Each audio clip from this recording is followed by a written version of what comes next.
রমনা পার্কে প্রেমিকার সাথে বসে আছি আর বাদাম খাচ্ছি। এমন সময় দেখি একজন দিনী ভাই আমার দিকে এগিয়ে আসছে। আমি কিছুক্ষণ ভালো করে তাকাইয়া দেখি, আরে এটা তো আমার আব্বা। আমি তখন তাড়াতাড়ি প্রেমিকার গাড়ি থেকে হাত সরিয়ে নিয়ে আমার আর প্রেমিকার মধ্যে 2 হাত ব্যবধানের দূরত্ব বজায় রাখলাম। প্রেমিকা তখন আমার এই হঠাৎ অবস্থার পরিবর্তন দেখে বলল, কি হইল, এত দূরে গেলা কেন? একটু আগেই না বললা শীত শীত লাগছে। আমি তখন কাচুমুচু হয়ে বললাম, চুপ করে বসে থাকো। সামনে যে লোক আমাদের দিকে এগিয়ে আসছেন উনি আমার আব্বা হুজুর। উনাকে দেখেই আপাতত গলা শুকিয়ে হাত পা গরম হয়ে গেছে, তাই দূরে আসছি। আর শুনো, উনি সামনে এসে কিছু জানতে চাইলে বলবা তুমি আমার স্টুডেন্ট, আমি তোমাকে কেমিস্ট্রি পড়াই। আর আব্বা হুজুর খুব ভালো মানুষ আর আমাকে খুব ভালোবাসে। এর মধ্যে দেখি আব্বা হুজুর আমাদের সামনে এসে হাজির। উনি উনার বিশেষজ্ঞ চোখ দিয়ে একবার আমাকে আর একবার আমার প্রেমিকা সুমাকে স্ক্যান করে নিয়ে সরাসরি আমাকে প্রশ্ন করলেন, তুই এই পার্কে কি করিস? আমি তখন আমতা আমতা করে উত্তর দিলাম, আসলে আব্বা পার্ক দিয়ে হেঁটে যাচ্ছিলাম, হঠাৎ আমার এই স্টুডেন্ট দেখে বসতে বলল, তাই ওর সাথে বসে বসে গল্প করছিলাম। আমার প্রেমিকাও তখন আমার সাথে যোগ দিল আর বলল, হ্যাঁ আঙ্কেল। ভাইয়াকে দেখে আমি বসতে বললাম, তাছাড়া জারণ বিজারণটা এখনো ঠিক মতো বুঝি নাই, তাই ভাইয়ার থেকে আবার সেসব বুঝে নিচ্ছিলাম, তাই না ভাইয়া? আমি তখন বললাম, হ্যাঁ হ্যাঁ আব্বা, ও খুব ব্রিলিয়ান্ট ছাত্রী, ওকে কেমিস্ট্রি পড়াই, একটুতেই সব বুঝে যায়, কিন্তু জারণ বিজারণটা বুঝে নাই, তাই এটা নিয়ে আলোচনা করছিলাম।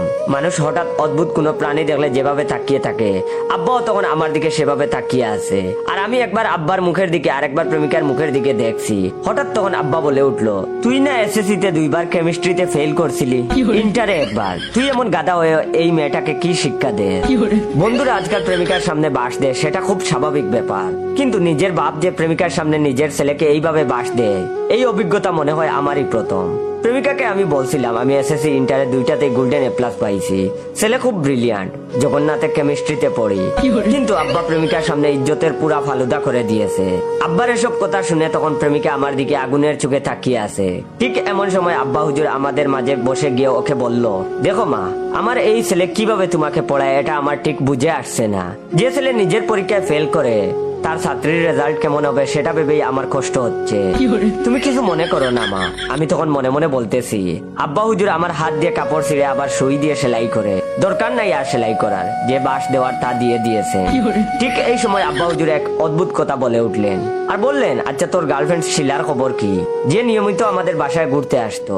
আব্বার এই প্রশ্ন শুনে চোখে জোনাকি পোকা দেখতে লাগলাম। আব্বা আমার কয় কি? ওদিকে প্রেমিকা দেখে অপলক দৃষ্টিতে আমার দিকে তাকিয়ে আছে। আমি তখন আমতা আমতা করে আব্বাকে বললাম, কোন শিলা আব্বাজান? আব্বা তখন বললেন, আরে যে মেয়েকে আমার পকেট থেকে টাকা চুরি করে রেস্টুরেন্টে ট্রিট দিতে গিয়ে আমার হাতে নাতে ধরা খাইছিলি, যে মেয়ের বাবা আমার কাছে বিচার দিছিল তুই মসজিদ থেকে নিয়মিত তার জুতা চুরি করতি, সেই মেয়ের কথাই বলছি। আমি তখন আব্বাকে বললাম, আব্বা দেখেন, পাস্ট ইজ পাস্ট, আমি এসব ভুলে গেছি। আব্বা তখন বললেন, তবে মেয়েটা অনেক ভালো আছিল, দেখলেই সালাম কালাম দিত, আজকাল মেয়েদের মধ্যে এসব একদম দেখা যায় না। যাই হোক, তোর বউ কল দিছিল, কইলো যাওয়ার সময় লবণ আর পেঁয়াজ নিয়ে যাইতে। আব্বার মুখ থেকে এসব কথা শুনে আমি তো অবাক। আমি বিয়ে করলাম কবে? কিছু একটা বলতে যাব, এদিকে সুমা উঠে দাঁড়িয়ে আমার সামনে এসে টাস করে আমার গালে একটা থাপ্পড় দিয়ে সোজা হাঁটতে লাগলো। আব্বা তখন এমন সময় বলে উঠলো, এ কেমন অদ্ভুত ছাত্রী তোর, শিক্ষককে সম্মান দিতে জানে না। আমি তখন আব্বাকে কইলাম, আপন মানুষকে বিশ্বাস করলে যা হয় আর কি। ছাত্রীকে প্রাইভেট পড়ানো শেষে চলে আসার সময় বললাম, তোমার সাথে আমার কিছু কথা ছিল, কিছুদিন ধরেই বলতে চাচ্ছি, কিন্তু কিভাবে যে বলি। তখন ছাত্রী বলল, কি বলবেন বলেন, কোনো সমস্যা নাই। আমি বললাম, না থাক, আরেকদিন বলবো। এরপর থেকে ছাত্রী প্রতিদিন পড়ানো শেষ হলে চলে আসার সময় জিজ্ঞেস করতো, স্যার আপনি না আমাকে কি যেন বলতে চেয়েছিলেন, আজকে বলেন। আমি তখন উত্তর দেই, আরেকদিন বলবো। 5ম দিনের মাথায় ছাত্রী জানালো, স্যার কালকে দুপুর বেলা পড়তে পারবো না, আমরা বেড়াতে যাব, ওখান থেকে সন্ধ্যার সময় আসবো, সন্ধ্যার পর পড়বো। পরদিন সন্ধ্যার সময় ওদের বাসায় গেলাম, গিয়ে তো আমি অবাক, বাসা পুরো খালি, বাসায় ছাত্রী ছাড়া কেউ নেই। আরো অবাক হয়ে লক্ষ্য করলাম, ছাত্রী সারা বছর সেলোয়ার কামিজ পরে, সে আজকে সুন্দর করে সেজে গুজে শাড়ি পরেছে, একেবারে কোরা সাজ দিয়েছে। এমনিতেই তো মেয়েটা অনেক সুন্দর, সাজার কারণে আজকে তো আরো বেশি সুন্দর লাগছে। আমি জিজ্ঞেস করলাম, তোমার পরিবারের লোকজন কই, তাদেরকে দেখছি না কেন?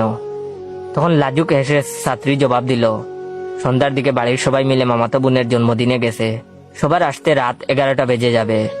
আমি বলেছি আমার শরীর খারাপ লাগছে, আমি যেতে পারবো না, মিথ্যা বলে তাদেরকে পাঠিয়ে দিয়েছি। আমি বললাম, আর আমাকে মিথ্যা বলেছো? যে তোমরা দুপুরে বেড়াতে যাবে, এত মিথ্যা কথা শিখে গেছো।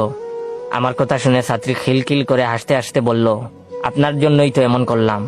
আপনি অনেক দিন ধরে আমাকে কি যেন একটা বলতে চাইছেন, অথচ লজ্জায় বলতে পারছেন না। আজকে বাসায় কেউ নাই, আজকে বলেন স্যার কি বলতে চান। আমি তখন বললাম, আসলে তোমাকে কথাটা কিভাবে যে বলি, আমার লজ্জা করছে, কিছু মনে করবে না তো? তখন ছাত্রী বলল, আপনার যা খুশি বলতে পারেন, আমার কোনো সমস্যা নেই, আমি কিছুই মনে করব না।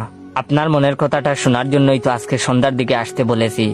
আমি বললাম, আসলে কথাটা হচ্ছে, না থাক, তুমি যদি ভুল কিছু মনে করো। তখন ছাত্রী বলল, প্লিজ স্যার বলেন, আমি কিছু মনে করব না, বলে গভীর দৃষ্টিতে আমার চোখের দিকে তাকিয়ে রইল। তখন আমি বললাম, মানে কথাটা হচ্ছে, ইদানিং হাতটা খুব টানাটানি যাচ্ছে। তোমাদের এখানে প্রায় 3 মাসের বেতন আটকে আছে। যদি বেতনের কথা তোমার আব্বুরে বলতা।